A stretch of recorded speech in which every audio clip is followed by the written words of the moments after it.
Okay, we're going to take a quick minute here and talk about change management. And the reason I'm doing this is because we're going to share a lot of topics with you. And by the time you get further through this course, you're going to freak out because there's so much to do, right? Everybody has to get better, from development to operations to the business to the leadership.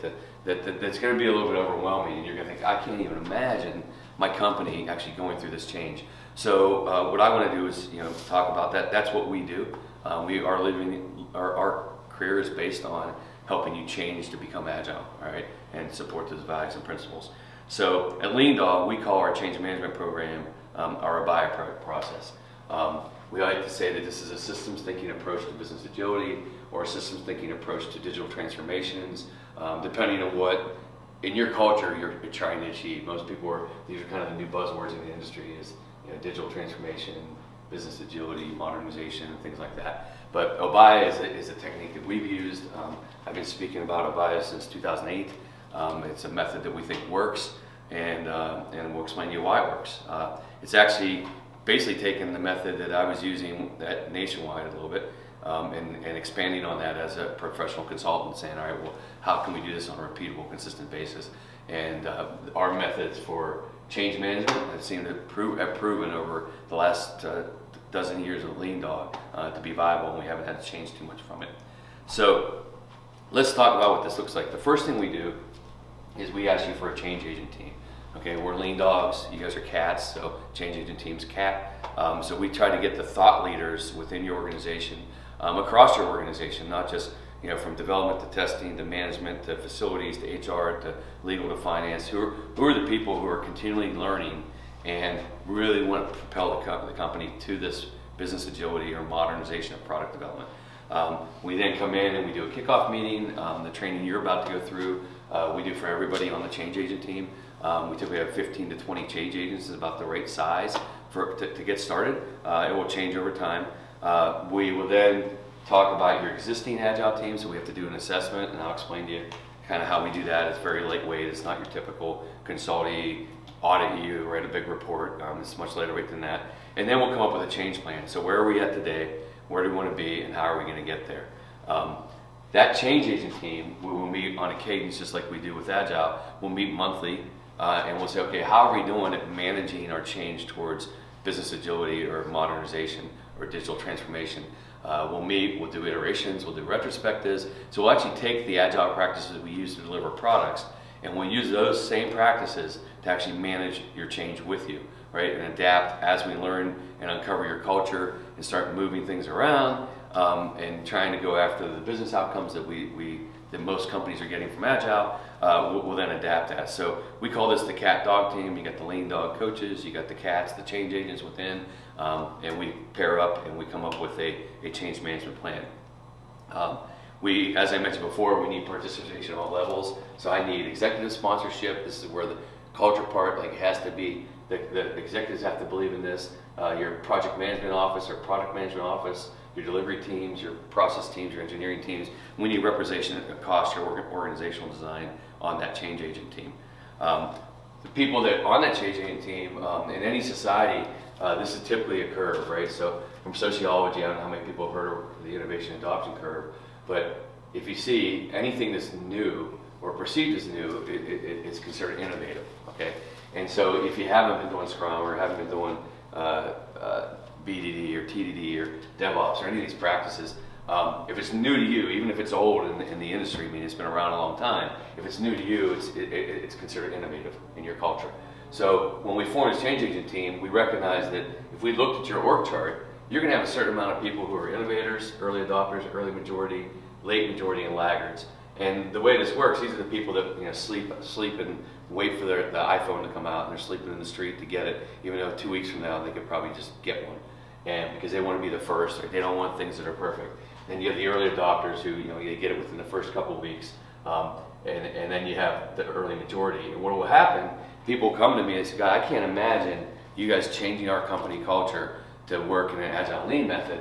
And what will happen is that the humans they will copy.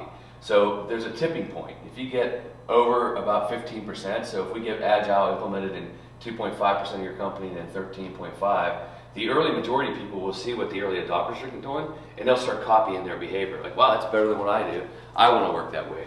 And then eventually the late majority will say, wow, look at the early majority. Now it's like 40 or 50% of the people are doing this. Now we want to copy them. The laggards would just leave. They'll be like, yeah, there's no way. I'm a laggard for a reason, and I don't want to learn that much, and I can't be transparent. And so they'll leave. So when you think about your company and the fact that you're going to go Agile, don't think about getting 100% there. Think about getting like 20, 30% there, and just watch magic happen, right? Because if it's a better way to work, humans will human, and they will copy each other, and your society and your culture will change, okay? So it's a really important concept. If you look at the kind of the ADKAR model or the awareness model, most people go through this. First, I become aware of something, then I consider it, then I investigate it, then I try it, I pilot it, I test it, right? And then if I like it, then I adopt it. And then if I make it my own, I actually adapt it, and it just becomes how we work, right? It becomes accepted as this is how we work. So again, thinking about change and change management, where you're at today is you're going to hear a lot of things in this class that you're going to be aware of for the first time. Some things you're already doing. You're already probably doing some of these practices or trying to do them, right? You're already adapting them and internalizing them in your company. And so these practices, you're going to be at various stages within here. And part of our assessment plan is to understand that maturity, right? So if I talk about a practice here, are you already adopting it? Are you adapting it? Or did you just hear about it for the first time? So when we actually do your kickoff of your Agile movement, we have to understand your current state, okay? And that's why this Obeya process that I'm going to explain works, because most people you're in some state of current state, whether you've been doing Scrum or doing extreme programming. You're trying to do these practices. Some are working, some aren't working. Some are working for some people, not working for other people, right? So our goal is to kind of understand in this curve, where are you at from a maturity perspective. You also have to recognize that anytime you're learning, right, there's three ways people learn, right? They kind of either read a book, go to class, or they do it, right? And most people learn by doing, okay? Because I can read a book, I can try to do it, but when I try to put it in my context, it's actually really hard. So that's why coaching is so important in what we do. It's not that coaches are smarter, better, it's just that they actually have the hands-on experience to help you do it. So they can go into that legacy code or that legacy system or legacy culture or old way of thinking, and they can actually participate with you. So our coaches are hands-on, right? We call them a coach, but it's not like a coach on the sidelines. It's somebody that can actually do the work, write the code, do the test, help write the story cards, manage the retrospectives. And so when you try to deploy change, if you think, wow, we're only going to go to class and become Agile, probably not going to work. I mean, anybody that understands learning is going to say, wow, you usually have to learn, humans need to learn two ways. Either I read a book and go to class, or I go to class and I do the work with the coach. But you need to have two methods of learning at a minimum to actually really learn to practice. And so just understanding this learning pyramid exists and that participatory is really where the rubber meets the road. So don't come out of here thinking, wow, we're just going to go do all these things that we talked about, because I think you're going to find it really harder in practice. They sound simple on the surface, but in actuality, doing them is much more difficult. So we have a bunch of classes we teach. These are some of the basic ones, story writing, story mapping, TDD, ATDD, and things like that. These are just the staples, the bread, butter, and milk. We have dozens of classes, but these are the core classes. So right now you're in the Agile Explained. We're building the foundation, the awareness, and the consideration stages of your Agile journey for you. Again, I mentioned our coaches are hands-on, so we actually do the work. So I don't know if coaching is the right term, but it's one that's been employed in the Agile community. So where do we start, right? And this is really important because you're somewhere. We just don't know where. So one of the techniques that came from Crystal was information radiators, and it's really easy for humans to just agree to things, right? So because we want to get along, right? We're human. And so, of course, if you're telling me something, I'm going to look and say, yep, I agree with you. Well, it's easy when it's just vaporware, when it's all in your head. But in reality, right, we might not be thinking the exact same thing. We think we are, and we're not in our heads, yes, but we're off by just a little bit. So the key concept is by making things physical, especially when we're dealing with knowledge workers, okay, and saying, all right, well, let's actually physically draw up what we think the current state is. You'll start realizing, wow, maybe we are a little bit off, right? And when I said that, but when I had to make it physical, it actually, in reality was, we realized we were off. And once we do that, and we make things physical, now we can actually adapt and create a change plan that makes sense. Any culture we go into, There's people that have been there for 2 weeks, 6 months, 2 years, 20 years, etc. And so their knowledge of how things get done and how the system works and how the culture works is different based on their experiences, right? So the more experiences you have, the clearer you see the system, right? And how knowledge work gets handed off and how things get done. When you're new, you're just trying to figure things out. You're like, okay, how do I get from A to B to Z, right? And get things done. So our process is pretty simple. We come in and we create a big visual room. The word Obeya is actually Japanese for big visual room, right? And we line the wall with paper, brown paper, it's cheap. We take tons of Post-it notes and we start radiating out things, trying to understand your current state of your culture. We usually start with what's your company's mission and vision and values, because we're bringing more values in around product delivery, but what's driving your business? Who are your customers? Let's build out another wall, right? Who are your customers? Where's your profit come from? What's your, who are you trying to serve? And the next thing we get to is your org design. So what's your org chart look like? Most org charts, organizations were not designed to go agile, right? People learn how to use influence and get staffing because nobody wants to be a bottleneck. I need more developers, I need more testers, more product owners, everybody's trying to get more and more and more so that they aren't a constraint in the system. So let's put your org chart up on the wall, because one of the biggest challenges we have with Agile is that we're probably gonna have to change your org design. Yep, the nasty word reorg. That's a reality. When we look at how knowledge flows across your organization, I can pretty much guarantee you're not set up for the right design to create high-powered performing teams supporting the Agile Manifesto.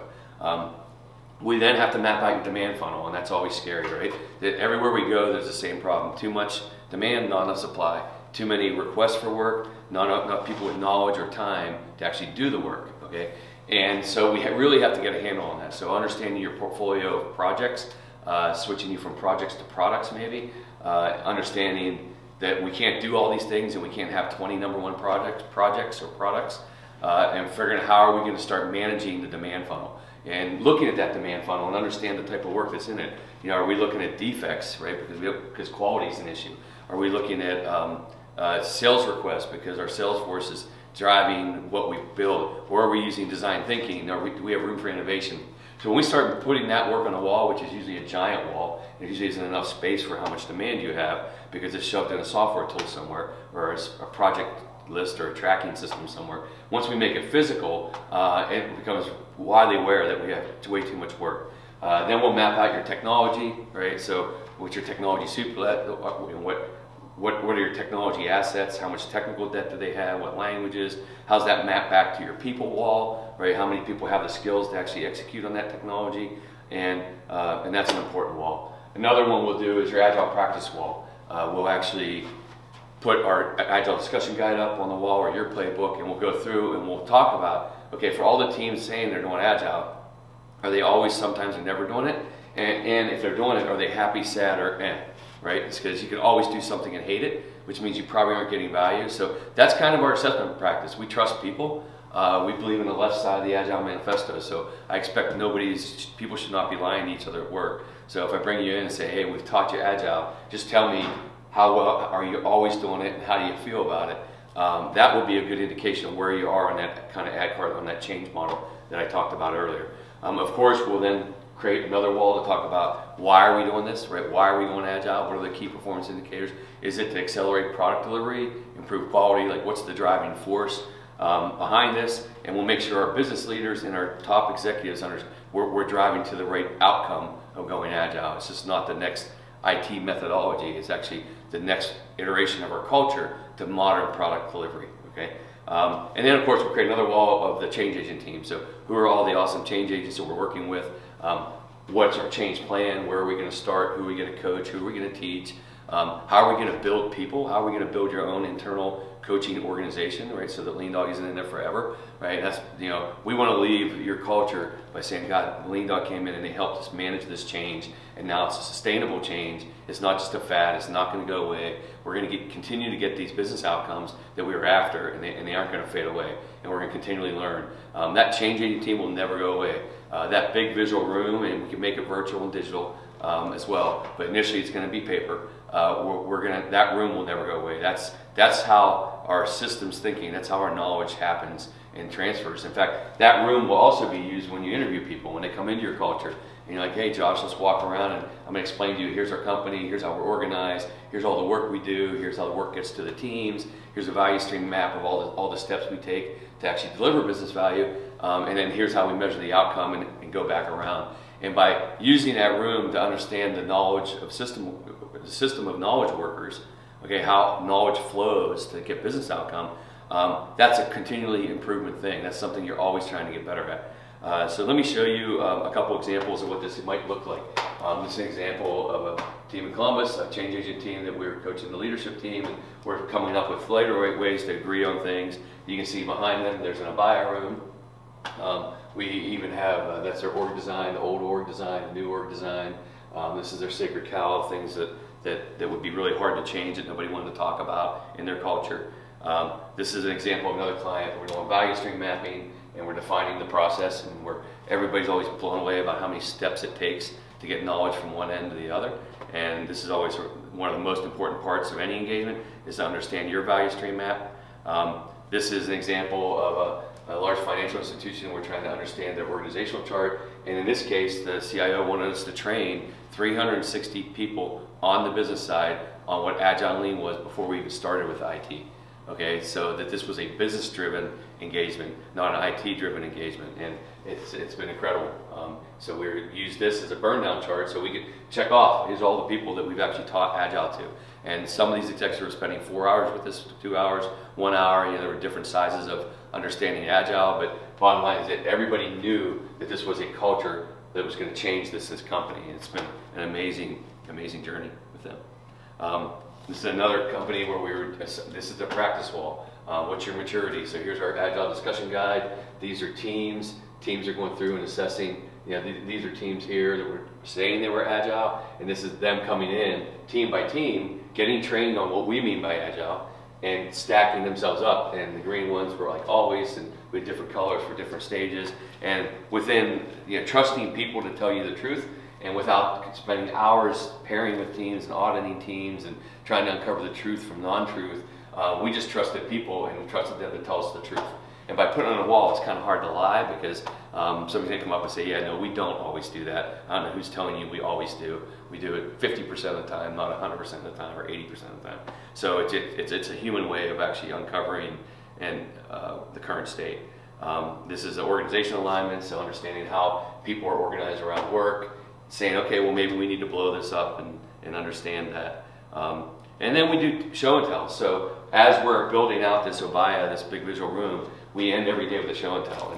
And people, we just come by after hours, even before work, with a cup of coffee, and just walk the room and say, wow, I had no idea this is how marketing worked, or finance, or legal, or IT. And so we'll start, it becomes this living, breathing thing where everybody wants to put their knowledge on the wall, and they're proud to do a show and tell and show it off. And there's always an aha moment when we bring our business partners in. We're like, God, this is how IT works. Okay, now you do that same thing on how you work.